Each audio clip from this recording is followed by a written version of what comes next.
Thank you, Ceremonial Mayor. So I'm here today to recommend that Council approve my budget for 2020-21. This is the fourth budget I've presented to this chamber, and I have to say I've been really proud to serve as Salford City Mayor over the past 4 years. Salford is a city that I'm immensely proud of, and it's a real honour and a privilege to hold public office and to serve the people of our city.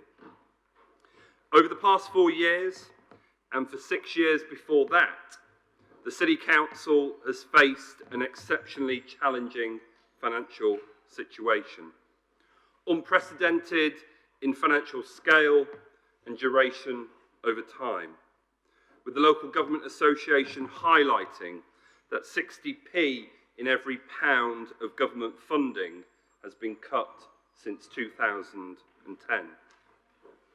This inevitably has impacted directly on the services we're able to deliver to our residents and also on their lives in our city. And despite what some would tell us, those challenges have not gone away. We continue to face tough choices here in Salford. And I believe the budget I'm presenting to Council today represents as far as possible a responsible and fair set of proposals. For the first time, I'm presenting today a budget that will deliver no further cuts to services for our residents, those services that our residents rely on and need. And this will come as a great relief to staff of the City Council, who for the past 9 years have experienced torturous cuts to services and uncertainty about their futures. And also to our residents, who will see much needed services protected for yet another year. First, let me outline the technical elements of the budget I'm presenting to Council today. I'm required to say this by law. So I'm recommending an overall revenue budget of £217.015 million for 2020-21. I'm also recommending a capital programme of £115.789 million for 2021, using the resources set out in Part 3 of my report. And in accordance with the formal resolution set in Appendix 4, I am proposing a council tax requirement of £114.782 million in accordance with the legislation. A basic amount of council tax of £1,640.26 and an amount for each valuation band in accordance with the legislation. An amount of council tax for each valuation band in accordance with Section 30 and Section 36 of the Local Government Finance Act 1992.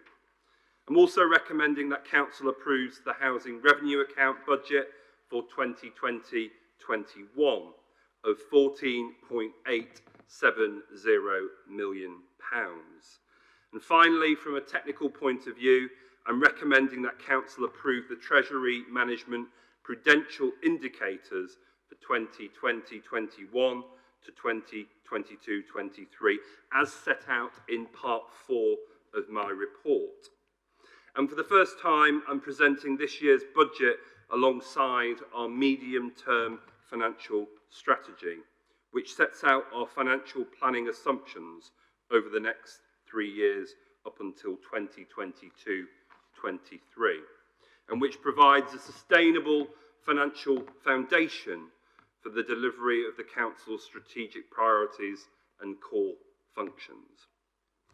So now, let me turn to the main part of my speech today and the budget before you. We've now had 10 years of Tory, Lib Dem and Tory governments, first in coalition, but for the last 5 years in their own right. And it's clear the impact those 10 years have had upon councils up and down the country. And in particular, here in Salford. In those 10 years, this council will have made almost £211 million worth of cuts. This has been driven by a 53% reduction in the council's core funding from central government. And as I said last year, no council, no organisation can lose over 50% of its budget without a direct impact on services and on those most in need. And despite much of the rhetoric over the past year or so about the supposed end of austerity, this is simply not reflected in the reality of funding for Salford. Even after the government have confirmed their final funding settlement for local government, Salford is still facing a further £20.2 million worth of cuts and unfunded budget pressures over the next 3 years. Only, in my opinion, the strength of the council's own financial management and the growth we have delivered across the city has enabled us to take steps to cushion the impact of these further cuts to our funding. If we were simply to repeat the patterns of old and set just a one-year budget, we would face further anticipated cuts in future years that would be exceptionally difficult to manage and would inevitably mean further cuts to services, job losses, and less support to our residents, especially the most vulnerable in our city. But such short-term financial imprudence is not the approach I intend to take with the City Council's finances. By taking a prudent approach to how we manage our finances and taking a robust, longer-term approach to planning, we're able to manage these pressures over the next 3 years.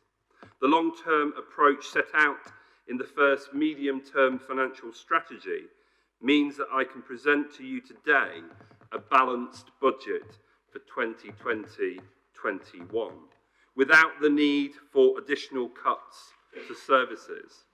The first time we've been able to do this since 2010, over the past 10 years. However, let me be clear, this doesn't mean it will be an easy year ahead. It will not. The government continues to provide a complete lack of clarity as to the long-term funding future for councils up and down the country. Once again, the local government finance settlement is for 1 year only. Despite promises of financial certainty from government, we continue to have no clarity on funding beyond this financial year. And during the next 12 months, we expect to see announcements on a supposed fair funding review for local government, the reset of business rates, changes to business rate retention levels, and probably changes to specific funding streams such as the New Homes Bonus. And let me be clear, unless these changes take into account demographics, poverty and fairness challenges faced by councils like ours, then Salford will continue to face significant financial risks well into the future. It is time for this government to deliver. It is time for this government to own its own rhetoric about levelling up. It's time for this government to invest in the north of England, to invest to end poverty and to provide a level playing field for communities and cities such as Salford. Much has been made of the additional funding provided to local government for 2020-21. But let me set the record straight on what this actually means. We've received an inflationary increase in the notional revenue support grant. In effect, what this means for Salford City Council is we'll receive an amount of £333,000. This additional amount, whilst welcome, in no way makes up for the 211 million of cuts we've had to make over the past 10 years. In fact, it's completely inadequate.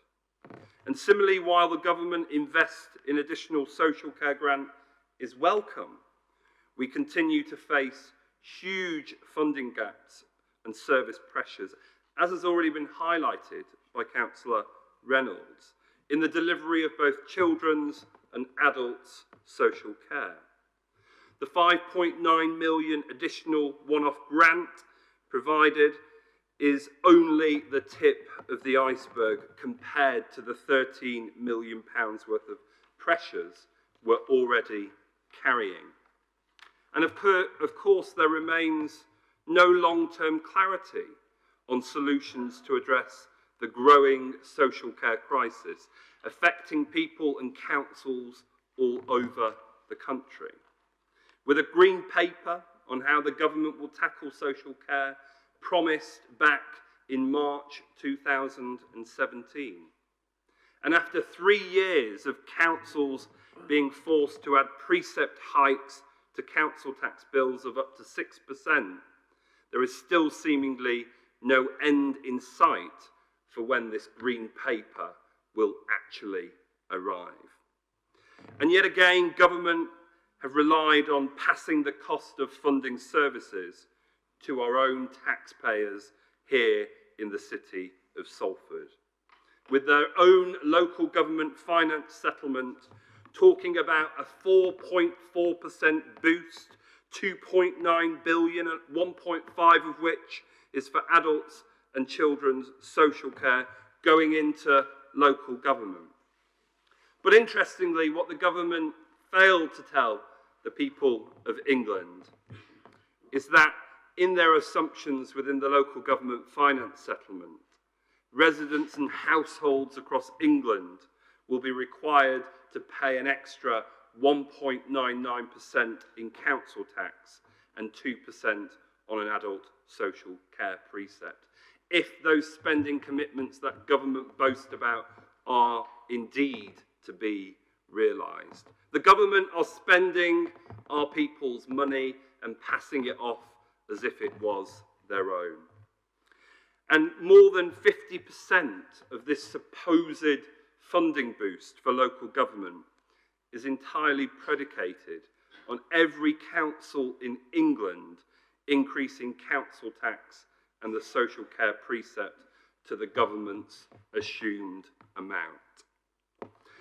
Taxpayers that have been hit year on year by this government's agenda of austerity, and taxpayers that can least afford it. After careful consideration, I've taken the decision with my cabinet to apply the government's assumptions in the local government finance settlement, to increase the council tax by 1.99% and to apply the full adult social care precept of 2%. I've thought carefully about this, and I realise it relies on our residents to continue to contribute more to the services we are able to provide. But I have to be clear, being forced to hike council tax and precepts is not how 21st century public services should be funded.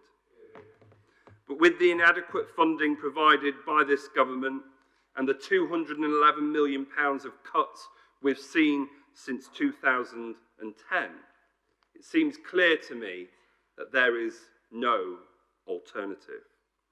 We're faced with an insidious choice to either raise additional funding through council tax and social care precepts to maintain services, or take the even more unpalatable decision to cut services and jobs even further over 3 years across our medium-term budget strategy.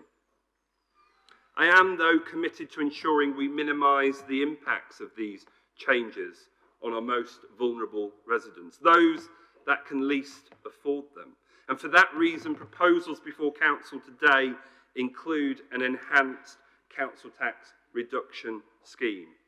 From the 1st of April, working age households who qualify for council tax reduction will receive up to a maximum of 88% relief on their council tax bills, instead of the current 85%.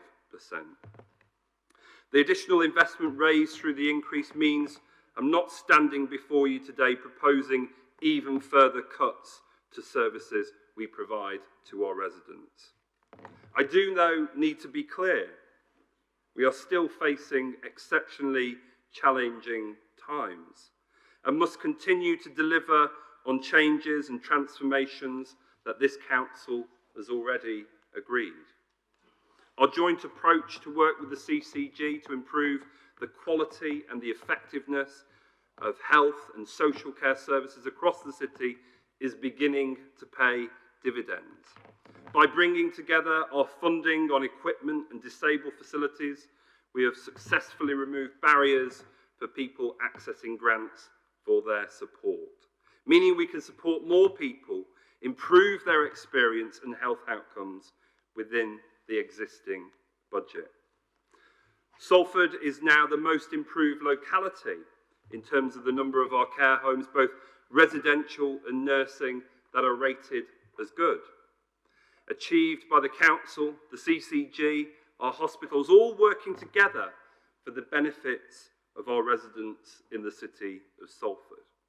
This City Council has committed to invest in social care grants and precepts into those integrated arrangements.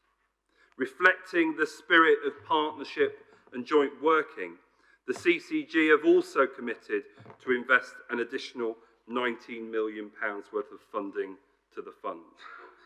These funds will ensure that together we commission integrated and proactive care, ensuring our residents can see the right professional at the right time and with the right skills and experiences. Health and care funding is facing significant existing pressures, in excess of £6 million per annum for adult social care, and in excess of £7 million for children, a combined pressure of over £13 million per annum. So whilst the additional investment is very welcome, reform and innovation is still needed if we're to provide high quality health and social care for our residents in the city. We're not standing still here in Salford. We are investing in Route 29, a nationally recognised approach to reduce the need for young people to come into care, in turn reducing the pressure on our out-of-borough placement costs. We're investing in a proven model to reduce the need for young people with SEND to be placed away from home, reducing the pressures for high-cost placement. And we're developing an extensive offer for families experiencing domestic abuse. Through this innovation, improved and integrated commissioning decisions, and improved contract management and efficiency, the integrated fund is planned to deliver £4.2 million worth of savings to the Council's budget in each year over the next 3 years. These savings will deliver across children's, adults, and public health services. We're working with the CCG to identify how best to make this saving and are determined to minimise as far as possible the impact on residents in our city. We'll need to look at further efficiencies and transformation in the way that we deliver the services if we're to achieve the financial reductions that are needed. And as members of this council are aware, we're committed to being a real living wage employer. We are an accredited living wage employer, the first local authority in Greater Manchester to become one. But we're also committed to becoming a living wage city. We believe passionately that tackling the scourge of low pay and poverty pay is a major factor in pulling people out of the poverty threshold, so that people do not have to make the choice between heating and eating. We therefore have a duty, wherever possible, to improve the terms and conditions of people that work in the city and where we can support care workers who deliver social care. And I'm aware that as a result of the uplift in the national minimum wage, care workers will see some improvement in their pay from the 1st of April of this year. But please note, that is not a living wage. That is the national minimum wage. However, this doesn't go far enough. And following consultation with our CCG, we agree that we need to make more progress on this agenda. And I'm able to announce that from the 1st of October this year, we'll be raising pay across the board for our care workers who deliver council services in the care sector to £9 an hour.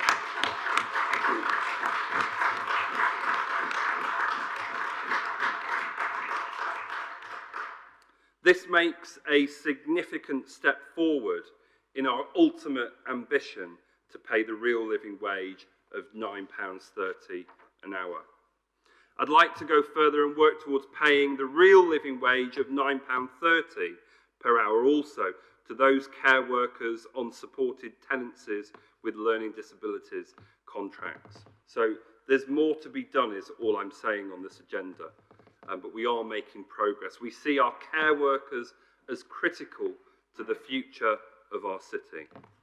And we'll be seeking to identify resources in order to raise their pay to the real living wage from the 1st of October as a next step. This is a difficult process, but I fundamentally believe it's absolutely the right thing to do. Morally and ethically, our care workers are the front line. They deserve to be paid the real living wage. If I had the £4 million plus in this year's budget to be able to do that, I would indeed be doing that from the 1st of April.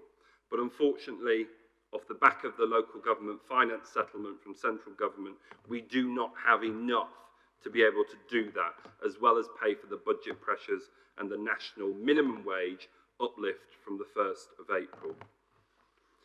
Residents also routinely tell us that essential services such as street cleansing, highways maintenance, the upkeep of our parks and the city's amazing open spaces are things that matter the most to them. And this month we have brought our technical services, things like the regulatory services, development and building control, property services, highways engineering, network management and construction services back in-house.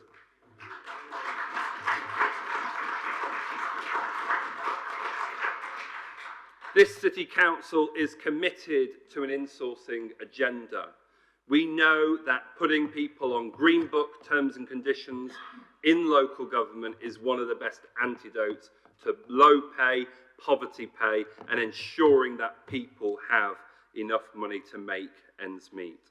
These services now will be under the direct control of elected members and our council managers, and they'll ensure continued delivery of these functions and at the same time achieve 1.2 million per annum savings towards the council's revenue budget. What a great achievement. In addition to that, I've got more good news. I'm also announcing an additional investment of £585,000 into our street cleansing function. Over recent months, residents have made clear that this is an area that truly matters to them and that we should do better in terms of our pride in public spaces. And so I'm pleased that we're able to make this initial investment.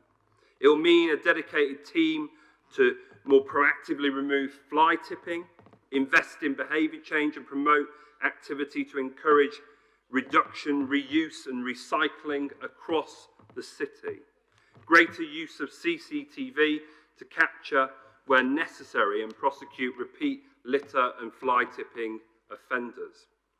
An investment in more on-street litter bins and bin technology so that bins can be collected when they're full. We want people who live, work and visit the city to absolutely be proud of our great city.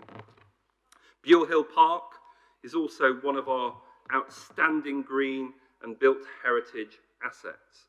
And I'm pleased that through our capital budget this year, we've earmarked £1.2 million for investment into the building, working towards bringing that building back in use. Why? Because the people of Salford have told us how important that is. And it will not be enough, obviously, to fund the full scale of works required, but I hope it's a clear signal of our intent and commitment to this amazing asset, enabling us to leverage in other funds to secure its use and future for generations to come. And continuing on with the green agenda, I'd like to also thank Clear Channel for giving us £60,000 as an innovation fund to invest in the city's green agenda. The council will be working with one of our partners, City of Trees, to work with local people and young people to support initiatives to tackle climate change. Investing in the community of Salford is crucial. The spirit of Salford is one of our strongest and most remarkable assets. The enterprise, the resilience, the sheer tenacity of people in the city never ceases to amaze all of us in this council chamber. And this year I'm pleased to announce £250,000 worth of investment in a City Mayor's Crowdfund Challenge, a platform that will enable local communities to raise community support and funding for local activities, events and enterprises that will benefit their communities and their local area. This money is additional to the existing community devolved budgets provided through community committees and will provide support directly into our neighbourhoods. The Crowdfund Challenge will be launched hopefully at the beginning of summer, and I hope that communities across the city can participate in this. And if successful, I'd like to see this grow and develop over future years. We're only able to take this prudent long-term approach to manage our finances because of the passion, the discipline and the commitment shown by our council staff here at the City Council. They've delivered new service models, innovation and reform whilst maintaining the highest possible professional standards, an absolute pride and commitment to the people of the city of Salford. And I want to thank each and every one of them for that and for their commitment, because without them, many of the things we often talk about as politicians would never really be realised. We need to continue to deliver on this amazing level of service and passion if we're to deliver on the priorities and the financial challenges within this budget and also within the medium-term